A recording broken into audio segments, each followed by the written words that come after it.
সারা বিশ্ব যেখানে যুবকদের হাতে, তো কৃষি যদি বাংলাদেশে প্রধান হয় তাহলে সেই কৃষক কেন ইয়াংরা নয়? মডার্ন এগ্রিকালচার টেকনোলজিটা কীভাবে এই বিজনেসে রূপান্তর করা যায় এবং সেইটা যে ইয়াংরা আসবে এবং এডুকেটেড মানুষগুলো সেখানে যুক্ত হবে, সেইটার একটা কানেক্টিভিটি তৈরি হয়েছে আজকের প্রোগ্রাম থেকে। এবং পাশাপাশি আমরা যে ডেভেলপমেন্টের কাজ করছি, এটা বাংলাদেশের সম্ভাবনা।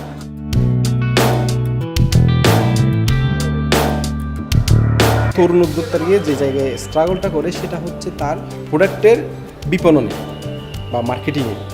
আমার যাত্রা অভিযাত্রায় যতগুলো প্রতিবন্ধকতা ছিল সেগুলো নিয়ে আলোচনা করেছি, তাদের সাথে একটা নলেজ শেয়ার করেছি।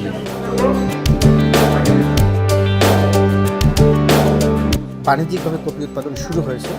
এখন যারা আসলে এই কফি নিয়ে কাজ করার জন্য আগ্রহী বা এই প্রফেশন যারা আসতে চাচ্ছে, তাদের জন্য এই জিনিসগুলো অত্যন্ত পরিষ্কার এবং সহজ।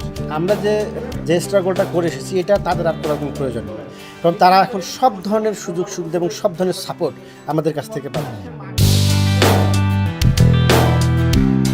নিজেকে উদ্বুদ্ধ করলাম যে আমিও চেষ্টা করলে পারবো, এই কৃষিকে আরো আগায় নিতে পারবো। বাসায় সবজি চাষ করতে গেলে কি কি সমস্যা হয় আমি স্যারদের কাছ থেকে জিজ্ঞেস করছি। স্যাররা আমার সমস্যার সমাধানগুলো বলছে। এখানে আসার পরে বিভিন্ন উদ্যোক্তার কথা শোনার পরে কৃষির প্রতি অনেকটাই অনুপ্রাণিত হয়েছে। তাদের কথা শুনে আমাদের এটা মনে হচ্ছে তারা যে শূন্য থেকে কত কিছু করে ফেলেছে, আমরা কখনো হাল ছাড়বো না। তরুণদের বোঝানোর চেষ্টা করছি বাংলাদেশের বর্তমান কৃষি বাজার ব্যবস্থা, সরবরাহ ভিত্তিক বাজার ব্যবস্থা, এই অবস্থা থেকে আমরা যাতে ডিমান্ড বেস বাজার ব্যবস্থা বা চাহিদা ভিত্তিক বাজার ব্যবস্থায় যেতে পারি। তারা যদি নিজেদেরকে অ্যাসেস করতে পারে, তারা যদি বুঝতে পারে যে তাদের কী চাহিদা, সরকারি সেবাদানকারী সংস্থা তাদেরকে চাহিদা ভিত্তিক সেবা দিতে পারবে এবং এই সেবা ব্যবহার করে তারা নিজেদেরকে এবং দেশের অর্থনীতিকে আগে